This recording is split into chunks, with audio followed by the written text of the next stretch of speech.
Bonjour à toutes et bonjour à tous et bienvenue dans l'épisode numéro 2 des Toniques Chroniques. Et c'est parti.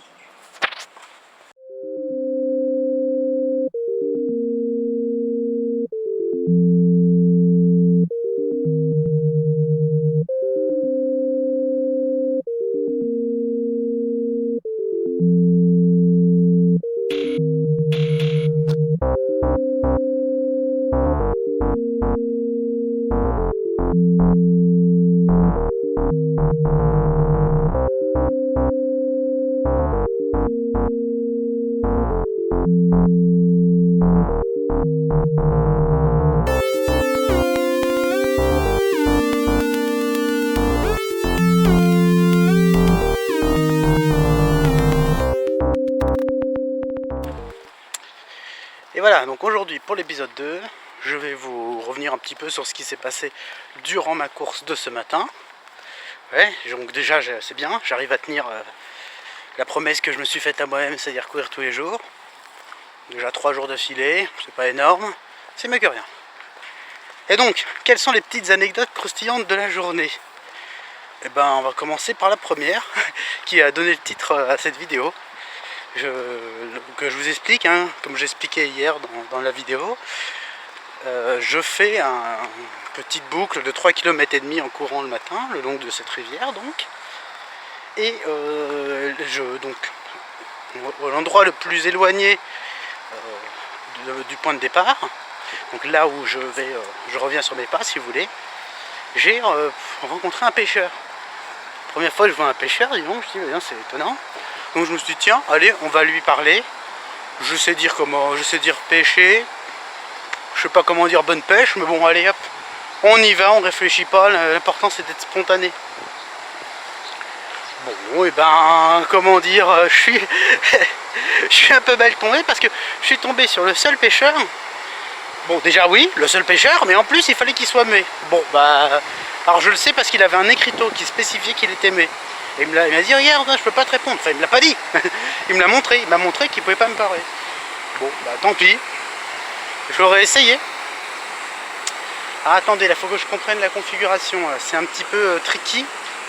Oula, attention, là, on va pas utiliser mon anglais là. C'est un petit peu compliqué, voilà. Hein. Hop là. Alors qu'en fait pas du tout. Hein. Il suffit de marcher. Donc, cette anecdote est passée. Que vais-je raconter ensuite?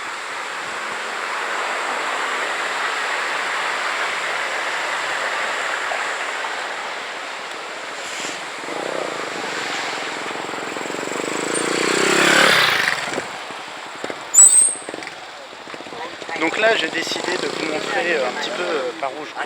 C'est exactement le chemin. C'est exactement le chemin que je prends. Regardez, c'est pas joli ça? Hein? C'est pas joli? Bon, alors, on parle des bords de Seine, tout ça, les impressionnistes. Ils auraient dû venir ici là. Donc là je suis. Oui, j'allais dire ici. J'allais essayer de donner le nom de la ville, je suis pas sûr. Hein. Je sais pas si on est à Saitama ou pas. Pareil, il s'appelle Toneri Hashi. Donc non, on est encore à Toneri visiblement. Hashi voulant dire le pont. Donc le pont de Toneri visiblement. Et voilà, donc c'est par là que je vais courir, vous voyez, la petite rivière.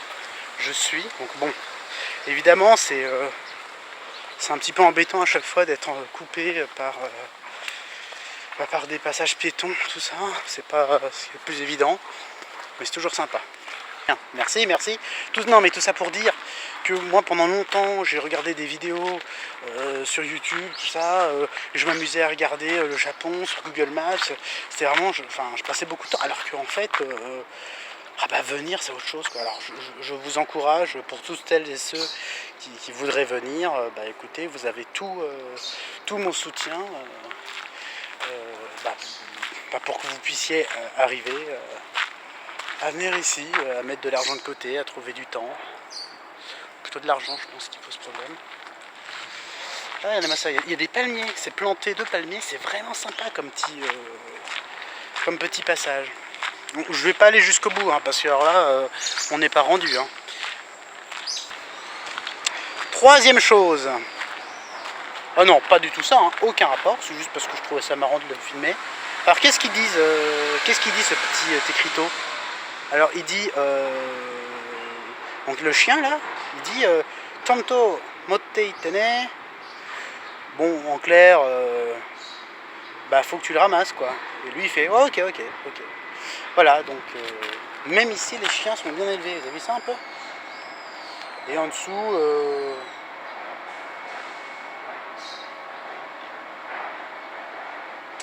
et ben en dessous vous n'aurez pas la traduction parce que j'ai un petit peu la flemme.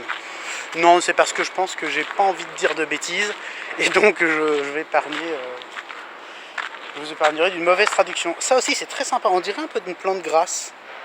Vous voyez? Alors que non en fait. Ça me faisait penser à une plante grasse mais non.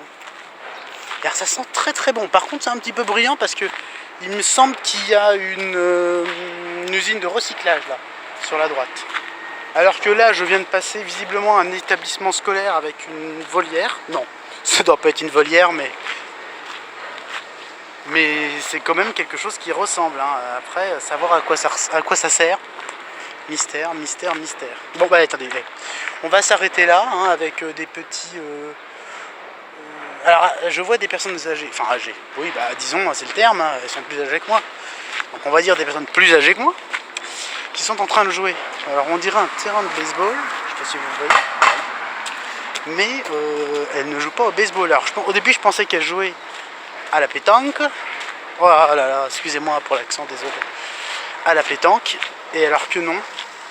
Qu'est-ce que c'est que ça? Du golf? Du cricket? Du cricket, ça ressemble à du cricket. Mais sauf qu'il me semblait qu'il y avait des arceaux au cricket. Alors là, ça doit être du cricket. Ça doit être du cricket de bon matin. Hein, il doit être 9h. Et encore une fois, il fait chaud comme s'il était 11h30 midi. Hein. Allez, on retourne sur ses pas. Et il est temps maintenant de conclure cette vidéo. Alors oui, vous allez me dire, oui mais alors t'as oublié de parler de la troisième chose, t'as été interrompu par le chien qui disait de ramasser ses déjections. Oui c'est vrai, donc je vais vous dire ce que je voulais, la troisième chose que je voulais aborder. Et alors là c'est bon, c'est peut-être un petit peu plus politico, sociétalo, ce que tu veux.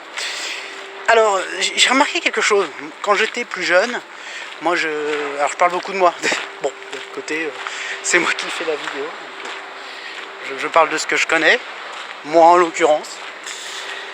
Et donc quand j'étais plus jeune, à l'école, bon, j'étais un petit peu, solitaire. Bon,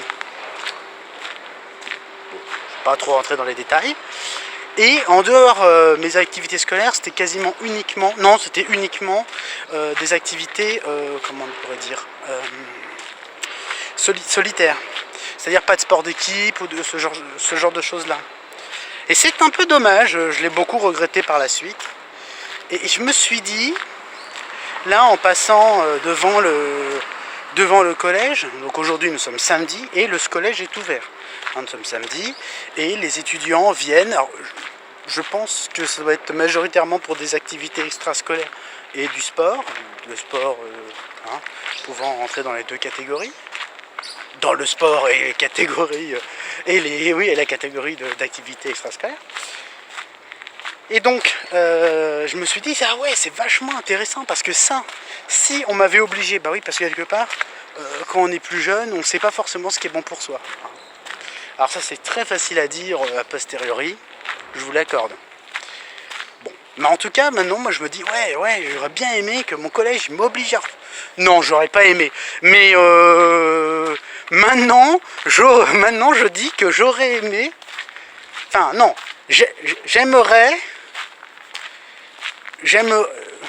mince, comment on doit dire? Vous voyez ce que je veux dire là? Là je vais me tromper, là, au niveau des concordances des temps, je sens que ça va être compliqué. Bon alors, j'aimerais, oui ça c'est sûr, j'aimerais... ah oui! J'aimerais avoir aimé... oh là là, on va s'arrêter avec ça. Hein. Donc tout ça pour dire... parce que là ça devient un petit peu lourdingue. Oui, allez zut, j'aurais aimé faire des activités extrascolaires à plusieurs, enfin je veux dire en équipe, en groupe. Et donc là, le système japonais, je trouve, est excellent. Enfin, attention, je le vois vraiment, c'est un regard extérieur complètement profane et peut-être que je n'en comprends absolument rien du tout. Mais de ce que j'en perçois, c'est vachement sympa parce qu'obliger les élèves à revenir le samedi pour faire des activités, eh ben, c'est vachement bien. Je crois que vous allez me dire, il est toujours possible de ne pas venir à ces activités et de rester chez soi tout seul, ce que j'aurais sans doute fait. Mais bon, c'est bien quand même. Donc si jamais il y a des enfants qui me regardent, et ça je l'espère très sincèrement, eh bien ne négligez pas les sports d'équipe, c'est très important. Parce que la solitude, c'est complètement affreux. Oh là là, alors là, le ton de la vidéo, vous allez me dire, devient un petit peu triste ou n'est, mais pas du tout. Hein. Regardez-moi ça, est-ce que j'ai l'air d'être triste? Bim, j'ai l'air d'être triste là? Yeah, pas du tout. Mais en tout cas, faites-le. N'oubliez pas, les copains, les amis, les relations, c'est vachement important. Et même, je dirais, les engueulades aussi, c'est super important. Voilà, moi je vais arrêter, j'aime pas trop me filmer. Et donc, voilà, je voulais revenir sur ce petit système assez sympa que je trouvais intéressant, peut-être à développer en France, je ne sais pas. Voilà, un système qui automatiserait, qui rendrait obligatoire les relations sociales en fait. Une sorte d'éducation sociale. Allez hop, l'idée est lancée. Soyons fous. Monsieur Macron, si vous m'entendez, vous m'entendez, c'est déjà ça. Allez, 9h30. Il est grandement l'heure d'arrêter. Allez, salut. Et je vous dis à demain pour de nouvelles chroniques. Salut. Face caméra, c'est mieux. Salut. Ah oui, alors ça, c'est un bidon d'eau. Hein, vous allez vous demander ce que c'est, parce qu'après avoir couru, c'est bien de s'hydrater. Et ça, n'oubliez pas non plus. Hydratez-vous. Allez, salut.